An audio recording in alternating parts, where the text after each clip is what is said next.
di garis peperangan. Jadi saya setuju bahwa secara keseluruhan negara Amerika tidaklah menentang Islam. Secara keseluruhan orang India non-Muslim pun tidak menentang Islam. Hanya sedikit yang menentang. Dan mereka inilah yang mengendalikan media. Seperti yang disebutkan dalam majalah Times. Majalah Times yang terkenal di seluruh dunia. Sebuah artikel di majalah ini, pada sebuah edisi tertanggal 16 April 1979, dikatakan bahwa lebih dari 60.000 buku yang menulis menentang Islam selama kurun waktu 150 tahun. Lebih dari 60.000 buku menentang Islam selama kurun waktu 150 tahun. Dan jika kita hitung berdasarkan artikel majalah Times ini, bahwa lebih dari satu buku yang menentang Islam yang ditulis setiap harinya. Dan medianya, saya salahkan media dan para politikusnya. Menurut saya, akar dari masalah kita di dunia ini adalah media dan para politikus itu sendiri. Maaf jika saya menyakiti perasaan orang, bukan itu maksud saya. Tapi ini pendapat saya. Tugas jurnalis media untuk menganalisa. Tapi banyak juga para jurnalis yang jujur dan bicara yang sebenarnya. Masih banyak yang demikian. Bukan berarti semuanya. Saya yakin sekali tidak semuanya. Hanya masih banyak yang demikian. Jika kalian menganalisa pada masa sekarang ini, Islam adalah target media. Contohnya, apabila ada seorang muslim memakai jilbab, dia menjadi target. Tapi jika suster yang memakai baju semacam itu, dan dia menutupi seluruh tubuh, kecuali wajah dan pergelangan tangannya, orang-orang akan menghormati mereka.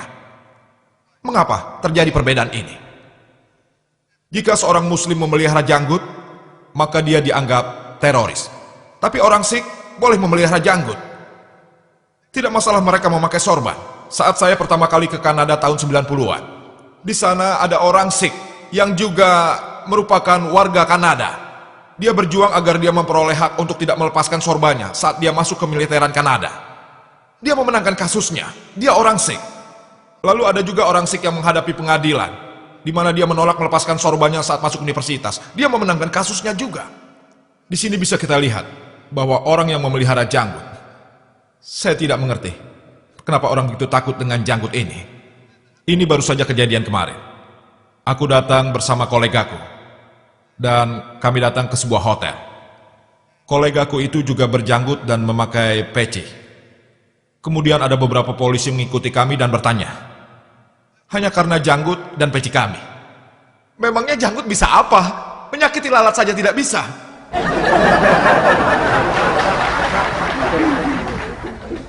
Memangnya peci ini bisa apa?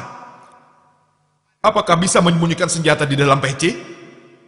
Jika seseorang membawa sesuatu, kita tentu bisa melihat apa yang dibawanya. Tapi janggut ini, menyakiti lalat saja tidak bisa. Jika kita analisa, banyak orang dari berbagai agama, mereka juga punya janggut. Pengikut Yesus Kristus misalnya, dan juga para rasul Islam.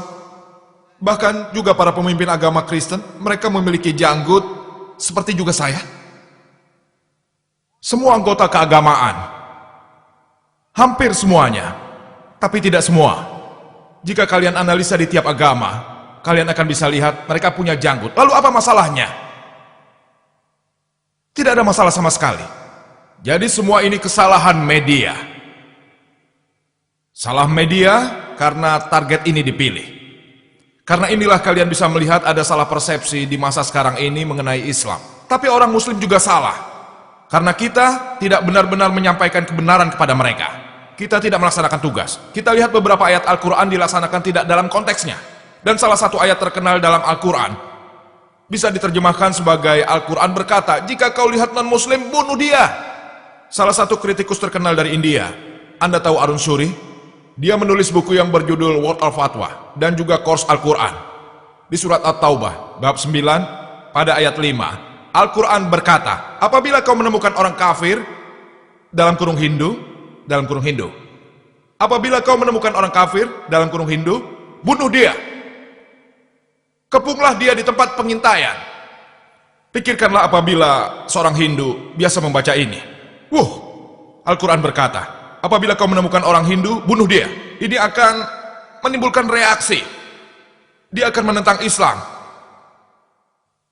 Masalahnya adalah ada beberapa orang dengan ide mereka sendiri, karena pikiran mereka sendiri menulis buku Word of Fatwa, dan dia mengutip ayat yang sama di surat At-Taubah, bab 9 ayat 5 sebagai referensi. Setelah ayat 5, dia langsung lompat ke ayat 7. Orang pintar manapun tahu sebabnya. Apa? Karena ayat 6 yang memegang kuncinya, yang menjawab tuduhan tadi. Jika kita membaca surat At-Taubah bab 9, dua ayat yang pertama menceritakan hubungan antara orang muslim dan orang musyrikin. Tapi hubungan ini diputuskan oleh orang-orang musyrikin di Mekah waktu itu. Karena itulah Allah dalam ayat 5 berfirman, di dalam medan perang, apabila kau menemui musuhmu, kafir berarti musuh yang tidak beriman. Apabila kau menemui musuhmu, bunuhlah dia. Dalam medan perang, jika seseorang menarik ini di luar konteks, ini akan terdengar sangat sinting. Pikirkan saat terjadi perang antara Amerika dan Vietnam. Jika jenderal militer Amerika berkata pada pasukannya di medan perang waktu itu, pasukanku, jangan takut, temukan orang Vietnam dan bunuhlah. Ini untuk meningkatkan semangat kan? Tapi hari ini, jika ada orang Amerika yang berkata temukan orang Vietnam dan bunuh mereka, ini akan terdengar seperti orang yang sadis. Ini di luar konteks. Tapi jika tugas jenderal militer untuk meningkatkan semangat yang akan dilakukan pada pasukannya, akan sama dengan yang difirmankan Allah dalam Al-Quran kepada orang beriman. Apabila musuh datang, ya bunuh mereka. Ayat selanjutnya, ayat 6 berkata, jika seseorang di antara orang musyrikin itu meminta perlindungan, dengar sekali lagi, jika mereka minta perlindungan, jika mereka meminta damai, antarkan dia ke tempat yang aman. Itu yang difirmankan Allah. Al-Quran tidak berkata jika mereka minta damai, lepaskan mereka. Tapi Al-Quran berkata antarkan mereka ke tempat yang aman. Tapi pada masa ini, kebanyakan jenderal militer bersama anggota militernya berkata, jika musuh ingin damai, lepaskan mereka. Jenderal militer negara mana yang berkata antarkan mereka ke tempat yang aman? Justru Quran yang mengatakan.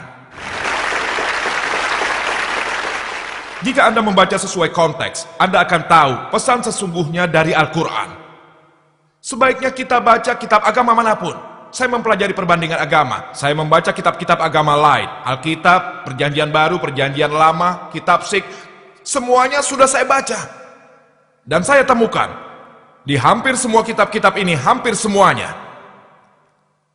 kitab tersebut menyebutkan tentang berperang dan membunuh. Saya dapat memberikan kutipan. Jika Anda baca Alkitab, di kitab Keluaran pada Perjanjian Lama, bab 22 ayat 18-20. Bab 32 juga soal membunuh. Bab 31 membunuh. Perjanjian Baru di Injil Lukas, di situ juga menyebutkan membunuh. Jika Anda ingat cerita tentang Yesus ketika ia pergi ke Taman Getsemani, ia menyuruh para rasulnya untuk mengambil tempat dan berdiri di sana, dan meminta rasulnya untuk mencambuk. Dari bukti-bukti ini bisa Anda lihat bahwa berperang adalah hal yang lumrah di semua kitab. Bahkan kitab yang baru, Mahabharata, di situ pun ada. Tidak salah kan? Di bab 2 Anda akan tahu, ketika Arjuna merasa sedih, ketika ia harus berperang melawan saudaranya. Arjuna berkata, bagaimana aku bisa membunuh saudaraku dan ratusan orang di depan sana? Jadi Arjuna diberikan bimbingan oleh Tuhan Krishna. Dan Tuhan Krishna berkata padanya, berjalanlah dalam kebenaran. Saat kau dalam kebenaran, kau tidak perlu melihat siapa di depanmu, entah saudara atau musuhmu. Begitulah adanya. Kebenaran akan selalu berada jauh lebih tinggi dari hubungan apapun.